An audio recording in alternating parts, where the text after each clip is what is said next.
and welcome to Idea Popcorn Street. I am Anusha Sampath. Duniya Vijay ಅಮೂಲ್ಯ ಹಾಗೂ Bollywood ನಟಿ ಕೃತಿ ಕರಬಂದ ಅಭಿನಯದ ಮಾಸ್ತಿಗುಡಿ ಈ ವಾರ ರಿಲೀಸ್ ಆಗಿದೆ.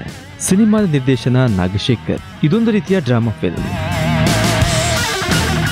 ಈ ಸಿನಿಮಾ ಪ್ರಮುಖವಾಗಿ ಮಾಸ್ತಿ ಎನ್ನುವ ಒಬ್ಬ ಮಾವುತನ ಹಿಂದೆ ಸುತ್ತಿದೆ. ಈ ಪಾತ್ರವನ್ನು ನಿಭಾಯಿಸಿದವರು ದುನಿಯಾ ವಿಜಯ್. ಕಟುಕರಿಂದ ಕಾಡನ್ನು ಕಾಡು ಪ್ರಾಣಿಗಳನ್ನ ರಕ್ಷಿಸುವ ಮನಸ್ಸು ಮಾಸ್ತಿಗೆ. ಇವೆಲ್ಲವೂ ಕೂಡ ಈ ಸಿನಿಮಾದ ಪ್ರಮುಖವಾದಂಥ ಕಥಾವಸ್ತು.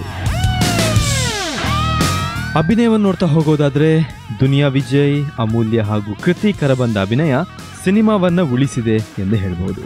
ವಿರೋಧಿಗಳ ಪಾತ್ರವನ್ನು ನಿಭಾಯಿಸಿದ ರಾಘವ್ ಉದಯ್ ಹಾಗೂ ಅನಿಲ್ ಕುಮಾರ್ ಅವರ ಪಾತ್ರಕ್ಕೆ ನ್ಯಾಯವನ್ನ ಒದಗಿಸಿಲ್ಲ ಅನಿಸುತ್ತೆ.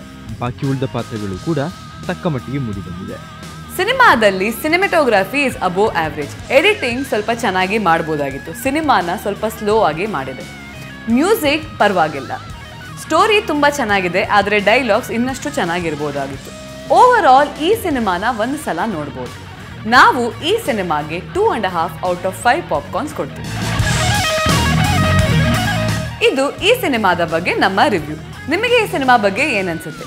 ಕೆಳಗೆ ಕಮೆಂಟ್ ಮಾಡಿ ನಮಗೆ ತಿಳಿಸಿ.